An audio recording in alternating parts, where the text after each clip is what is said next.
Hi and welcome to my channel Ark the flavours of life. आज मैं आपको एक ऐसी वाइन के बारे में बताने जा रही हूँ जिसको आप अपने एंट्रेंस डोर के ऊपर, बाउंड्री वॉल में, छत में या अपने टेरेस पर जहाँ मर्जी चाहे वहाँ पर इसको लगा सकते हैं। और ये इतनी खूबसूरत लगभग 4 महीनों तक फूल देती है। जब ये अपनी फुल ब्लूम पर होती है तब आप इसकी ब्यूटी देखिए कितनी खूबसूरत ये लगती है।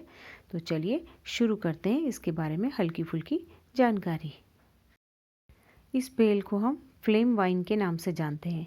मैं आपको बहुत सारे घरों के कुछ वीडियो क्लिपिंग्स दिखाऊंगी कि लोगों ने किस तरीके से इस बेल को अपनी बाउंड्री वॉल पे, छत पर या फिर अपने वर्क प्लेस पे, रेस्टोरेंट में, होटल्स में किस तरह से लगा रखा है। और आजकल ये दिसंबर एंड से लेकर के अप्रैल तक फुल ब्लूम में होती है।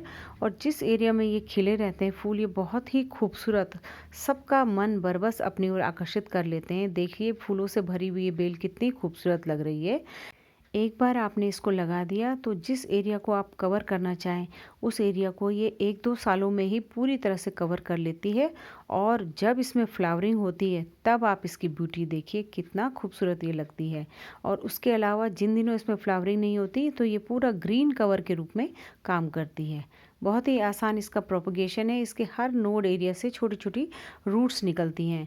तो आप चाहे तो किसी से लेकर के इसको मिट्टी में दबा दीजिए और उसके बाद इसमें कुछ ही दिन में रूटिंग हो जाती है। या जो रूट वाला पोर्शन है इसको किसी गमले में दबा दीजिए साइड में रख करके मिट्टी में, और उसके बाद जब इसमें रूटिंग हो जाए तो इसको अलग कर सकते हैं। तो ये देखिए इस वाले पोर्शन में इनकी धूप आती है तो इधर से इसकी फ्लावरिंग स्टार्ट हो गई है, लेकिन आगे की तरफ थोड़ा धूप कम आती है तो इस तरह ही देखिए पूरा आपको ग्रीन दिखाई दे रहा होगा। ये इसमें जो है ब्लूम जो है थोड़ा मार्च के एंड और मिड मार्च से स्टार्ट हो जाता है इस साइड से, क्योंकि तब चारों तरफ से धूप आने लगती है, अंदर की तरफ धूप पहले आ रही है तो वहाँ पर जो है वो पहले से ही ब्लूम होना शुरू हो गए हैं। बाउंड्री वॉल पूरी तरह से कवर हो चुकी है। और जब इसकी फ्लावरिंग ख़त्म हो जाए तो जैसे ये अंदर आपको बुशेस झाड़ीनुमा एरिया दिख रहा होगा, ये नीचे की तरफ इसको आप अच्छी तरह से ट्रिम कर दीजिए मन चाहे डिज़ायर शेप में। और बरसात आते आते फिर दोबारा से इसमें फिर से ग्रीनरी आ जाती है। तो इसको ट्रिम करने की, टाइम टू टाइम ट्रिम करने की भी ज़रूरत होती है, अदरवाइज़ ये पूरा पीछे नीचे का पोर्शन पूरा झाड़ झंकाड़ से इसका भर जाता है। नहीं तो ये ग्रीनरी, अब देखिए इस घर पर ये ग्रीनरी से इसने पूरा टॉप पोर्शन आगे पीछे चारों तरफ पूरा रेड, इतना खूबसूरत ऑरेंजिश रेड कलर में इसने पूरा इस घर को कवर कर रखा है। और ये कुछ ही सालों का इनका ये जिनके घर से मैंने ये वीडियो क्लिपिंग ली है बता रहे हैं कि हमारे 3 साल इस बेल को हो गए हैं। बीच में इन्होंने इसको पूरा ट्रिम कर दिया था। एक बार जब आप इसे लगाएं तो उसके बाद कुछ समय तक आपको इसमें पहले साल में ही थोड़ी सी देखभाल और थोड़ा फर्टिलाइज़र रिच जैसे काउडंग कंपोस्ट आप डाल रहे हैं तो वो आपको डालना पड़ता है। और उसके बाद आपको उसको बिल्कुल भी देखभाल नहीं करनी पड़ती, आसानी से ये ग्रो हो जाती है। अगर आपने इसको ज़मीन में लगा रखा है तो वाटरिंग की भी कोई ख़ास ज़रूरत नहीं है, ज़मीन से ही ये पूरा न्यूट्रिशन ले लेती है। अब देखिए इस घर में मैं आपको दिखा रही हूँ, इन्होंने इसको इनके घर में ये बेल पूरी ऊपर तक पेड़ तक जा रखी है। और पेड़ के ऊपर से इसकी लटकती हुई शाखाएं बहुत ट्रेल कर रही हैं जो नीचे बहुत ही खूबसूरत ये लगती हैं।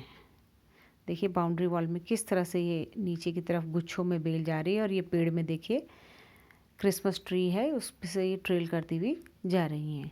Easy to care, well maintain कर सकते हैं आप इसको। एक बार आप लगा दिया, ये देखिए बाउंड्री में लगा रखी है इस वाले घर में, और ये किस तरह से गुच्छों में इसमें फ्लावरिंग हो रही है।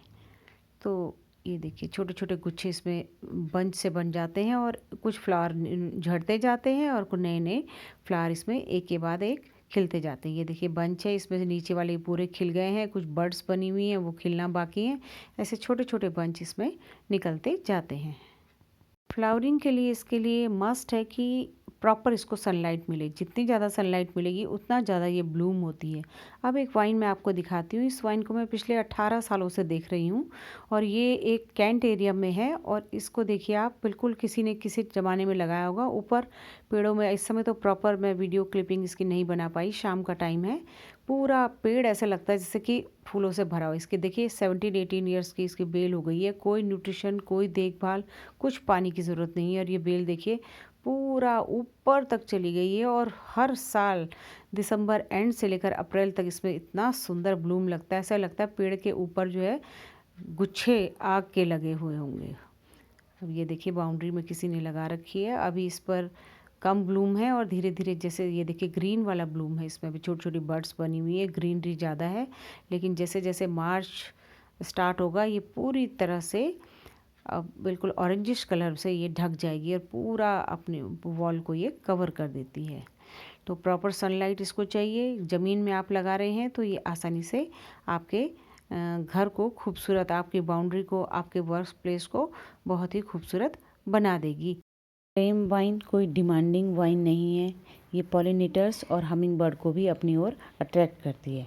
अब मैं आपको एक इस प्लांट का जहाँ पर इन्होंने ज़मीन में लगा रखा है वो एरिया दिखाऊंगी कि इन्होंने एक छोटी सी जगह पर, क्योंकि पूरा एरिया इनका सीमेंटेड है, वहाँ पर इसको लगा रखा है। उसके आसपास बस थोड़ा सा जगह इन्होंने छोड़ रखी है जहाँ पर इन्होंने इसको लगा रखा है। और कुछ इसकी खास देखभाल भी ये कहते हैं कि नहीं करते हैं, क्योंकि पूरा एरिया सीमेंटेड है। बस इन्होंने जब शुरू में इसको लगाया था तब थोड़ी सी खाद इसमें डाली थी। अब ये खुद ही अपने आप से फ्लरिश कर रही है। और अब ये जो आप देख रहे हैं ये एक रेस्टोरेंट के बाहर का एंट्रेंस एरिया है, जहाँ पर इन्होंने इस पेड़ पर इस वाइन को चढ़ा रखा है और साथ में जो बाउंड्री है उसमें उन्होंने इसको पूरा एरिया कवर कर रखा है। तो इस तरह से भी आप अपने अकॉर्डिंग इसको डेकोरेट कर सकते हैं। और सामने इनका लॉन है जिसमें कि इन्होंने फ्लावर्स लगा रखे हैं और ये पेड़ में पूरी तरह से ढक देती है अपना ऑरेंजिश कलर, पूरा ये यहाँ पर अपनी ब्यूटी बिखेरती है। और अगर आप चाहें तो आप इसे किसी बड़े कंटेनर में, जैसे टंकी में इन्होंने लगा रखा है, इस तरह से लगा सकते हैं। अभी ये जुलाई में ही ये बेल लगाई गई थी, अभी भी इसमें फ्लावरिंग हुई है। पहली बार तो थोड़े कम फ्लावर आए हैं, लेकिन आने वाले सालों में भी इसमें भी बहुत सारे फ्लावर आ सकते हैं। इसकी थोड़ा सा देखभाल करनी पड़ती है, प्रॉपर वाटरिंग और इसको फर्टिलाइज़र टाइम टू टाइम देना पड़ता है, क्योंकि ये कंटेनर में लगी है। ज़मीन वाली को कोई भी इस तरह की देखभाल की ज़रूरत नहीं पड़ती है। लेकिन जो शौक वाले रखते हैं, इस बेल को पसंद करते हैं, वो इसको कंटेनर में भी लगाते हैं। आशा है इस बेल के बारे में हल्की फुल्की जानकारी आपको अच्छी लगी होगी। Thanks for watching.